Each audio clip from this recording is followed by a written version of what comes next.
Hi, ನಾನು Sandeep from tech in Kannada. 2024 ವರ್ಷ ಮುಗಿದೇ ಹೋಯಿತು. 2025ರ ಮೊದಲ ತಿಂಗಳಿಗೆ ಕಾಲಿಟ್ಟಿದ್ದೀವಿ. ಈ ಮೊದಲನೇ ತಿಂಗಳು ಜನವರಿಯಲ್ಲಿ ಯಾವುದೆಲ್ಲ ಹೊಸ ಸ್ಮಾರ್ಟ್ಫೋನ್ ಲಾಂಚ್ ಆಗ್ತಾ ಇದೆ ಆ ಫೋನ್ಗಳ ಪರಿಚಯವನ್ನು ಮಾಡಿಕೊಡ್ತೀನಿ. ನೀವೇನಾದರೂ ಒಂದು ಹೊಸ ಸ್ಮಾರ್ಟ್ಫೋನ್ ಪರ್ಚೇಸ್ ಮಾಡಬೇಕು ಅಂತ ಅಂದ್ಕೊಂಡಿದ್ರೆ ಈ ಫೋನ್ಗಳಲ್ಲಿ ಯಾವುದಾದ್ರೂ ಇಷ್ಟ ಆಯಿತು ಅಂದರೆ ಆ ಫೋನ್ಗಳಿಗೆ ನೀವು ವೆಯ್ಟ್ ಮಾಡ್ಬೋದು. ಓಕೆ, ಮೊದಲನೇದಾಗಿ ನಾವೆಲ್ಲರೂ ಕೂಡ ತುಂಬ ವೆಯ್ಟ್ ಮಾಡ್ತಿರುವಂಥ smartphone Samsung Galaxy S25 series. ಈ ಒಂದು ಸೀರೀಸು ಜನವರಿಯಲ್ಲಿ ಲಾಂಚ್ ಆಗ್ತಾ ಇದೆ. ಮೊದಲ ವರ್ಷದ ಮೊದಲ ತಿಂಗಳಲ್ಲಿ ಒಂದು ಬಿಗ್ಗೆಸ್ಟ್ ಲಾಂಚ್ ಅಂತ ಅನ್ಬೋದು. ಸ್ಯಾಮ್ಸಂಗಿಂದು S25 ಆಗಿರ್ಬೋದು, S25 ಪ್ಲಸ್ ಆಗಿರ್ಬೋದು, S25 ಅಲ್ಟ್ರಾ ಮತ್ತು S25 ಸ್ಲಿಮ್ ಕೂಡ ಲಾಂಚ್ ಆಗುತ್ತೆ ಅಂತ ಹೇಳಲಾಗ್ತಾ ಇದೆ. ಸೊ ಲೀಕ್ಸ್ಗಳ ಪ್ರಕಾರ ಈ ಫೋನ್ನ ಫ್ಲ್ಯಾಗ್ಶಿಪ್ ಮಾಡೆಲ್ನಲ್ಲಿ 8 Elite ಚಿಪ್ ಇರುತ್ತದೆ ಸ್ನ್ಯಾಪ್ಡ್ರ್ಯಾಗನಿಂದು. ಉಳಿದ ಮಾಡೆಲ್ಗಳಲ್ಲಿ ಎಕ್ಸಿನೋಸ್ ಇರುತ್ತೆ ಅಂತ ಹೇಳಲಾಗ್ತಾ ಇದೆ. ಕಾದು ನೋಡೋಣ ಆಯಿತಾ. ಮೋಸ್ಟ್ಲಿ ಸ್ಯಾಮ್ಸಂಗಿಂದು ಅಲ್ಟ್ರಾ ವೇರಿಯಂಟು 1,30,000 ರೇಂಜಲ್ಲಿ ಲಾಂಚ್ ಆಗ್ಬೋದು. ಮೇ ಬಿ S25 ಒಂದು 80,000, S25 ಪ್ಲಸ್ಸು ಒಂದು 90,000. ಮೋಸ್ಟ್ಲಿ ಸ್ಲಿಮ್ ವೇರಿಯಂಟು 1,00,000ಕ್ಕೆ ಲಾಂಚ್ ಆಗ್ಬೋದೇನೋ, ಗೊತ್ತಿಲ್ಲ, ನೋಡೋಣ.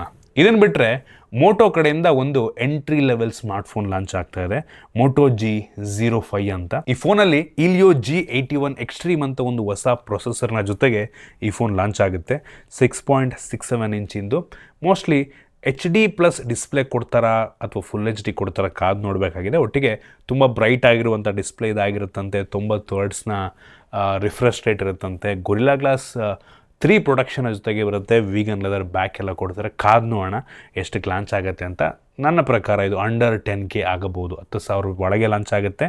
7ನೇ ತಾರೀಕು ಈ ಒಂದು ಸ್ಮಾರ್ಟ್ಫೋನ್ ಲಾಂಚ್ ಆಗ್ತಾ ಇದೆ, ನೋಡೋಣ. ಇನ್ನು ಮುಂದಿನ ಸ್ಮಾರ್ಟ್ಫೋನ್ ಬಂದ್ಬಿಟ್ಟು ಪೋಕೋ ಕಡೆಯಿಂದ Poco X7 series. Poco X7 ಮತ್ತು ಪೋಕೋ X7 Pro ಅಂತ 2 ಫೋನ್ ಮೋಸ್ಟ್ಲಿ ಲಾಂಚ್ ಆಗ್ಬೋದು. ಈ ಪೋಕೋ X7ನಲ್ಲಿ ಡೈಮೆನ್ಸಿಟಿ 7300 ಪ್ರೊಸೆಸರ್ ಇದ್ದರೆ ಪೋಕೋ X7 Proನಲ್ಲಿ ಡೈಮೆನ್ಸಿಟಿ 8400 ಅಲ್ಟ್ರಾ ಪ್ರೊಸೆಸರ್ ಇರುತ್ತೆ ಅಂತ ಹೇಳಲಾಗ್ತಾ ಇದೆ. ಸ್ಪೆಕ್ಯುಲೇಷನ್ ಅಷ್ಟೇ ಆಯಿತಾ, ಇನ್ನೂ ಏನು ಕನ್ಫರ್ಮ್ ಆಗಿಲ್ಲ. ಇವು ನಂಗೆ ಅನ್ನಿಸ್ದಂಗೆ ಅಂಡರ್ 25K ರೇಂಜಲ್ಲಿ ಲಾಂಚ್ ಆಗ್ಬೋದು. ಇದು ಏನಾದರೂ ರೆಡ್ಮಿ ನೋಟ್ ಸೀರೀಸಿಂದು ರೀಬ್ರ್ಯಾಂಡ್ ಆಗಿರುತ್ತೆ ಅಥವಾ ಇದೇ ಡಿಫ್ರೆಂಟ್ ಆಗಿರುತ್ತೆ ಆ ಫೋನು, ಕಾದು ನೋಡಬೇಕಾಗಿದೆ. ಒಟ್ಟಿಗೆ ಈ ಫೋನ್ ಕೂಡ ಜನವರಿ 7ನೇ ತಾರೀಕು ಲಾಂಚ್ ಆಗ್ತಾ ಇದೆ. ಸೊ ಇದರ ಕೆಲವೊಂದು ಪೋಸ್ಟರ್ಸ್ಗಳು ಕೂಡ ಆಲ್ರೆಡಿ ಹರಿದಾಡ್ತಾ ಇದೆ. ಸೊ ಕನ್ಫರ್ಮ್ ಆಗಿದೆ ಆಲ್ಮೋಸ್ಟ್ ಜನವರಿ 7ನೇ ತಾರೀಕು ಲಾಂಚ್ ಆಗುವಂಥದ್ದು.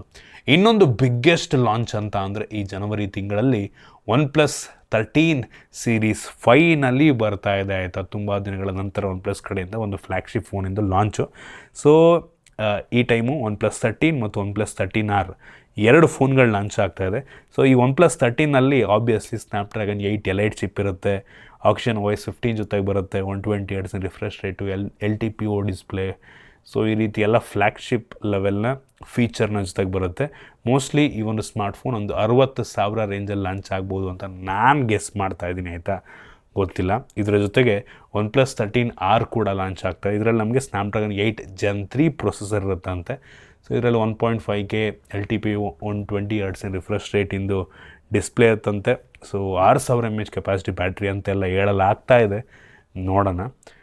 ಇದು ನಂಗನ್ನಿಸ್ದಂಗೆ ಒಂದು 45,000 ರೇಂಜಲ್ಲಿ ಲಾಂಚ್ ಆಗ್ಬೋದು. 40ರಿಂದ 45,000. ಐ ಹೋಪ್ ಇದು 40,000 ರೂಪಾಯಿಗೆ ಲಾಂಚ್ ಆಗುತ್ತೆ ಅಂತ ಅಟ್ಲೀಸ್ಟ್ ಬ್ಯಾಂಕ್ ಆಫರೆಲ್ಲ ಇನ್ಕ್ಲೂಡ್ ಮಾಡಿಕೊಂಡು ನೋಡೋಣ. ಇನ್ನು ಇದಾದ ನಂತರ ಓಪೋ ಕಡೆಯಿಂದ ಓಪೋ Reno 13 ಸೀರೀಸ್ ಕೂಡ ಲಾಂಚ್ ಆಗ್ತಾ ಇದೆ. ಸೊ 13 ಮತ್ತು 13 Pro, Oppo Reno 13, 13 Pro 2 model mostly ಬರಬಹುದು. ಡೈಮೆನ್ಸಿಟಿ 8350 ಪ್ರೊಸೆಸರ್ನ ಜೊತೆಗೆ ಇದು ಬರುತ್ತೆ ಅಂತ ಹೇಳಲಾಗ್ತಾ ಇದೆ. ಸೊ ಈ ಸೀರೀಸ್ ಏನಪ್ಪ ಅಂದರೆ Reno ಸೀರೀಸ್ನಲ್ಲಿ ಕ್ಯಾಮ್ರಾ ಒಂದು ಲೆವೆಲ್ ಚೆನ್ನಾಗಿರುತ್ತೆ. ಲುಕ್ಕು ಡಿಸೈನ್ ಎಲ್ಲ ತುಂಬ ಚೆನ್ನಾಗಿ ಕೊಟ್ಟಿರ್ತಾರೆ. ಸೊ ಇದು ನಂಗೆ ಅನ್ನಿಸ್ದಂಗೆ ತುಂಬ ಕಡಿಮೆಗಂತೂ ಲಾಂಚ್ ಆಗಲ್ಲ. ಮೋಸ್ಟ್ಲಿ ಓಪೋ Reno 13 ಒಂದು 30,000ಕ್ಕೆ, 13 Pro ಮೋಸ್ಟ್ಲಿ ಒಂದು 40,000ಕ್ಕೆ ಲಾಂಚ್ ಆಗ್ಬೋದು ಅಂತ ಕಾಣುತ್ತೆ. ಇದು ಜನವರಿ ಮಿಡ್ ಅಷ್ಟರಲ್ಲಿ ಲಾಂಚ್ ಆಗುವ ಸಾಧ್ಯತೆ ಇದೆ, ನೋಡೋಣ. ಇದರಲ್ಲೇನೋ ಹೆವಿ ಇಂಟೆನ್ಸಿವ್ AI ಫೀಚರ್ನೆಲ್ಲ ಕೊಡ್ತಾರಂತೆ. ಇನ್ನು ಇದಾದ ನಂತರ ಐಕು ಕಡೆಯಿಂದ ಐಕು Neo 10 Pro ಅಂತ ಇದೊಂಥರ ಫ್ಲ್ಯಾಗ್ಶಿಪ್ ಕಿಲ್ಲರ್ ಸ್ಮಾರ್ಟ್ಫೋನ್ ಇದಾಗಬಹುದು. ಇದರಲ್ಲೂ ಕೂಡ ನಮಗೆ LTPO ಡಿಸ್ಪ್ಲೇ ಜೊತೆಗೆಲ್ಲ ಬರುತ್ತೆ. ಸ್ನ್ಯಾಪ್ಡ್ರ್ಯಾಗನ್ 8 Gen 3 ಏನೋ ಇರುತ್ತಂತೆ. ಇದರಲ್ಲಿ 6000 mAh capacity battery, heavy fast charger, full flagship ಲೆವೆಲ್ನ ಫೀಚರ್ನ 30,000-35,000 ರೇಂಜಿಗೆ ತಗೊಬರೋ ಸಾಧ್ಯತೆ ಇದೆ. ಏನಕ್ಕೆ ಅಂದರೆ ಕಳೆದ ಬಾರಿ ಕೂಡ ಈ ಐಕೂದು ನಿಯೋ ಸೀರೀಸು ಫ್ಲ್ಯಾಗ್ಶಿಪ್ ಕಿಲ್ಲರ್ ಬೆಂಕಿ ಫೋನ್ ಆಗಿತ್ತು. ನಂಗೆ ಅನ್ನಿಸ್ದಂಗೆ ಐಕೂ ನಿಯೋ 10 Pro ಕೂಡ 30,000 ರೇಂಜಲ್ಲಿ ಫ್ಲ್ಯಾಗ್ಶಿಪ್ ಕಿಲ್ಲರ್ ಸ್ಮಾರ್ಟ್ಫೋನ್ ಆಗುತ್ತೆ. ನಾನಂತೂ ಈ ಫೋನ್ಗೆ ಹೆವಿ ಎಕ್ಸೈಟ್ ಆಗಿದ್ದೀನಿ. ಇದು ಜನವರಿ ಎಂಡ್ ಅಷ್ಟರಲ್ಲಿ ಲಾಂಚ್ ಆಗ್ಬೋದು ಅಂತ ಹೇಳಲಾಗ್ತಾ ಇದೆ, ಕಾದು ನೋಡೋಣ. ಇನ್ನು ಇದಾದ ನಂತರ Realme 14 Pro series 14 Pro 14 Pro plus ಅಂತ ಮೋಸ್ಟ್ಲಿ 3 ಫೋನ್ಗಳು ಲಾಂಚ್ ಆಗೋ ಸಾಧ್ಯತೆ ಇದೆ. ಸೊ ಇದರಲ್ಲಿ ಸ್ನ್ಯಾಪ್ಡ್ರ್ಯಾಗನ್ 7 Gen 3 ತುಂಬ ಕಡಿಮೆ ಆಯಿತು ಗುರು. ಯೂಶ್ವಲಿ ಈ ರಿಯಲ್ಮಿದು ಈ 14 Pro ಸೀರೀಸ್ ಅಂದರೆ ಒಂದು 25-30,000 ರೇಂಜಲ್ಲಿ ಆಗುತ್ತೆ. ಮುಂಚೆ ಎಲ್ಲ ಕಡಿಮೆ ಇರ್ತಿತ್ತು, ಈಗೆಲ್ಲ ತಗೊಂಡೋಗಿ 25-30,000 ನಿಲ್ಲಿಸ್ಬಿಟ್ಟವ್ರೆ. ಸೊ ಇದರಲ್ಲಿ ಈ ಫೋನ್ ಮೇಲೆ ನನಗೆ ಜಾಸ್ತಿ ಹೋಪ್ಸ್ ಇಲ್ಲ. ನೋಡೋಣ, ಐ ಹೋಪ್ ಪ್ರೊಸೆಸರ್ನೆಲ್ಲ ಸ್ವಲ್ಪ ಇಂಪ್ರೂವ್ ಮಾಡಿ ಕಾಂಪಿಟೇಟಿವ್ ಆಗಿ ಪ್ರೈಸನ್ನು ಫಿಕ್ಸ್ ಮಾಡಿ ಲಾಂಚ್ ಮಾಡ್ತಾರೆ ಅಂತ. ಇದರಲ್ಲಿ 6000 mAh ಕೆಪಾಸಿಟಿ ಬ್ಯಾಟ್ರಿ ಎಲ್ಲ ಇರುತ್ತಂತೆ, IP69 ರೇಟಿಂಗ್ ಎಲ್ಲ ಕೊಡ್ತಾರಂತೆ. ಸೊ ನೋಡೋಣ, ಇದು ಮಿಡ್ ಜನವರಿ ಅಷ್ಟರಲ್ಲಿ ಲಾಂಚ್ ಆಗುತ್ತೆ. ನಾನು ಅನ್ಬಾಕ್ಸ್ ಕೂಡ ಮಾಡ್ತೀನಿ. ಸೊ ಐ ಹೋಪ್ ಕಡಿಮೆಗೆ ಲಾಂಚ್ ಮಾಡ್ತಾರೆ ಅಂತ ಅಂದ್ಕೊಳ್ಳೋಣ, ಆಯಿತಾ. ಈ ರೆಡ್ಮಿ ಮತ್ತು ರಿಯಲ್ಮಿ ಮೇಲೆ ಹೋಪ್ಸೇ ಹೋಗ್ಬಿಟ್ಟಿದೆ. ಮುಂಚೆ ಎಲ್ಲ ಎಷ್ಟು ಚೆನ್ನಾಗಿ ಕಾಂಪಿಟೇಟಿವ್ ಆಗಿ ಪ್ರೈಸನ್ನು ಫಿಕ್ಸ್ ಮಾಡಿ ಒಳ್ಳೊಳ್ಳೆ ಫೋನ್ಗಳನ್ನ ಲಾಂಚ್ ಮಾಡೋರು. ಬಟ್ ಈಗಂತೂ ಏನಕ್ಕೂ ಬೇಡ ಹಂಗಾಗ್ಬಿಟ್ಟಿದೆ.